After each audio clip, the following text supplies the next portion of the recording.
Esta presentación está dirigida a revisar y ofrecer una panorámica general acerca del fenómeno de innovación.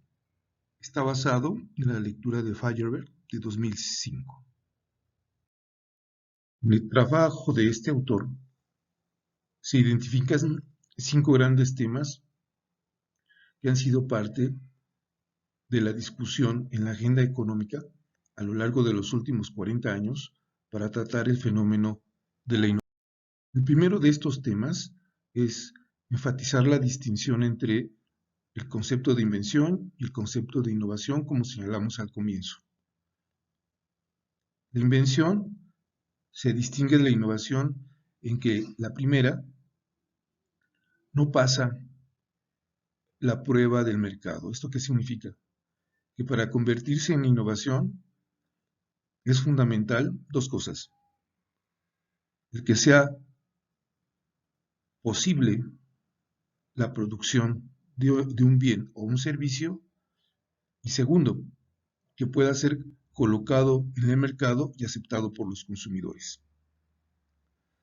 La otra característica en este punto es ubicar al fenómeno de innovación vinculado a la existencia de distintas capacidades para su generación. Y establecer que los personajes o los individuos o los agentes promotores de los procesos de innovadores, es decir, de hacer nuevas cosas y llevarlas al mercado, contienen capacidades muy particulares y específicas. Podríamos decir, el empresario innovador. La otra dimensión tiene que ver en el papel del mercado, y esto nos vincula con la economía.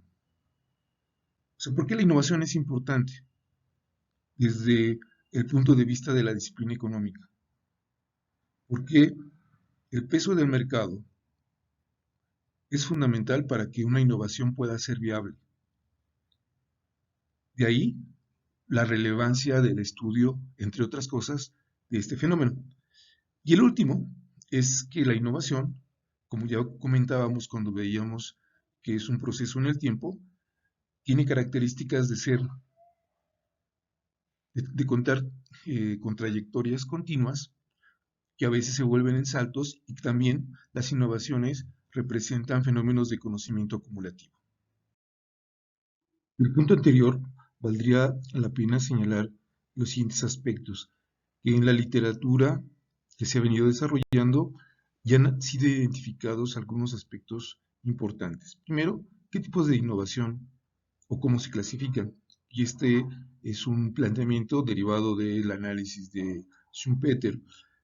Tenemos innovaciones que se refieren a productos nuevos o mejorados, procesos, a innovaciones de carácter organizacional, a la aparición de nuevas fuentes de insumos o a la explotación de nuevos mercados. A su vez, hay una clasificación relacionada con los elementos que se analizan de la innovación. Por ejemplo, si esta es incremental, radical o revolucionaria. Dos, si hay entre los agentes o las organizaciones, estos son generadores iniciales de innovación o imitadores. Entender cómo es que surge una innovación y cómo se difunde. Y finalmente, cuáles son los efectos en términos de la productividad y la competitividad que provoca la innovación. El segundo aspecto se refiere a esta idea de la innovación en el hacer. ¿Qué significa? Que las innovaciones tienen un vínculo muy importante con la función de la sociedad y de los individuos para resolver problemas. En este sentido, la continuidad de cambio en la creación de nuevas cosas está vinculado efectivamente a esta dinámica en donde los individuos y las sociedades procuran resolver problemas de distinta índole.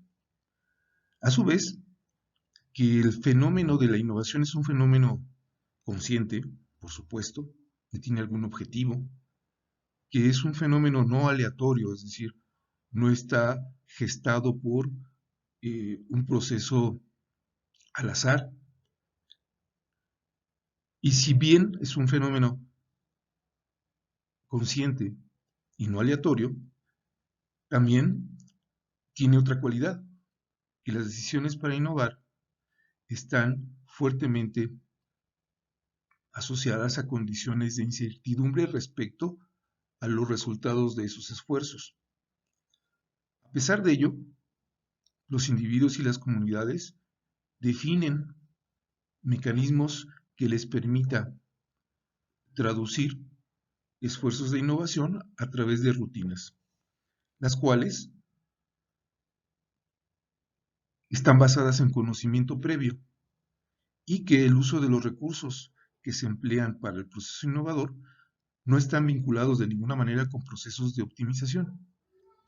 La otra cualidad es que los agentes que llevan a cabo el proceso de innovación son generalmente y de manera contradictoria resistentes también al cambio. Es decir, un agente aprende a hacer cosas y en el tiempo se especializa, las mejora, y cuando se requiere algún cambio de esa trayectoria rutinaria, pues le cuesta trabajo.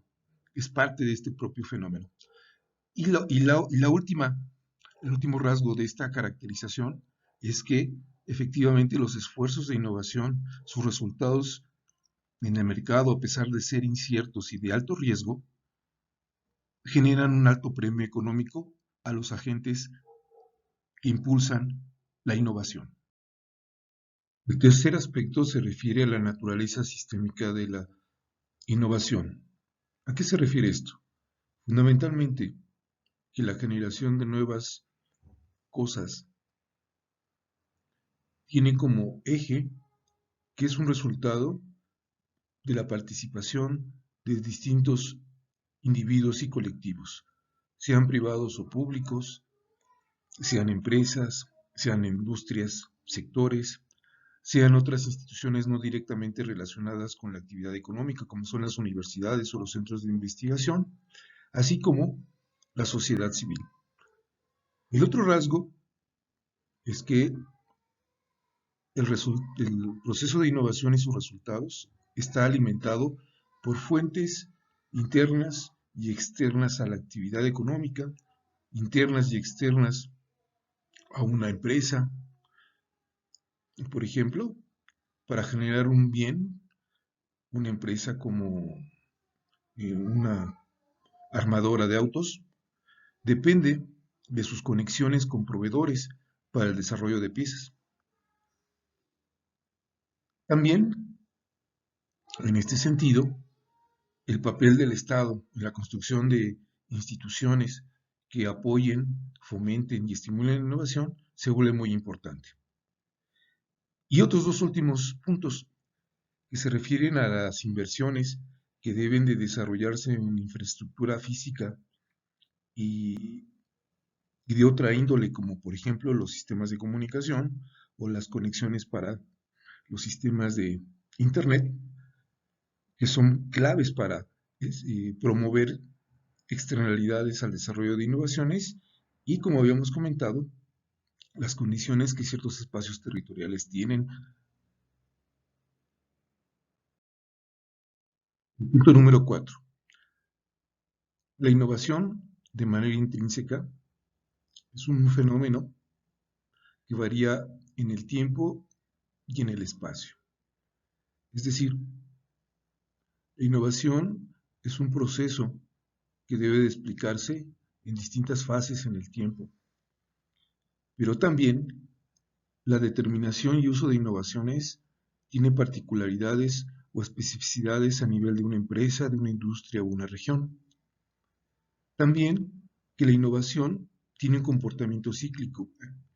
Esto es, que hay un momento en donde emergen y surgen las innovaciones, un segundo momento donde son adoptadas por el mercado y los individuos y la sociedad, un tercero que es un proceso de dispersión o difusión entre la sociedad hasta que dichas innovaciones agotan su posibilidad de continuidad, lo cual está asociado muy probablemente al surgimiento de otras innovaciones que desplazan a las primeras.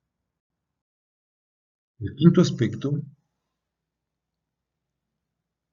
puntualiza esta característica relevante en el estudio de la importancia en el estudio del fenómeno de la innovación asociada con la actividad económica.